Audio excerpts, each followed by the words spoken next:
حضرت ابو ہریرہ رضی اللہ تعالیٰ سے روایت ہے کہ ایک آدمی نے کہا کہ اے اللہ کے رسول صلی اللہ علیہ وآلہ وسلم، سب سے زیادہ کون لائق ہے کہ جس کے ساتھ میں حسن سلوک کروں؟ تو اللہ کے پیارے محبوب علیہ السلام نے ارشاد فرمایا کہ تیری ماں۔ پھر کہا کہ کون لائق ہے جس کی میں سب سے زیادہ ان کی عزت کروں، ان کے ساتھ حسن سلوک سے پیش آؤں؟ تو فرمایا تیری ماں، یعنی 3 بار یہی فرمایا کہ تیری ماں۔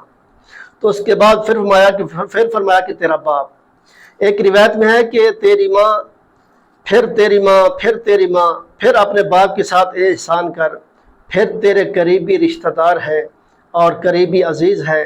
تو والدین کی اطاعت ہی اللہ کی خوشنودی میں ہے، اور اس لیے حضور علیہ السلام نے ارشاد فرمایا کہ خدا کی خوشنودی باپ کی خوشنودی میں ہے، یعنی اللہ کو اگر خوش کرنا ہے تو ماں باپ کو خوش کرے، اور خدا کی ناراضگی والدین کی ناراضگی میں ہے۔ اگر والدین ناراض ہیں، لاکھ نمازیں پڑھیں، حج کریں، صدقے زکوٰۃ دیں، جو مرضی کر لیں، اور اگر والدین ناراض ہیں تو کسی کام نہیں آئیں گی، تو اللہ بھی ناراض ہوگا، اللہ کے پیارے محبوب علیہ السلام بھی ناراض ہوں گے۔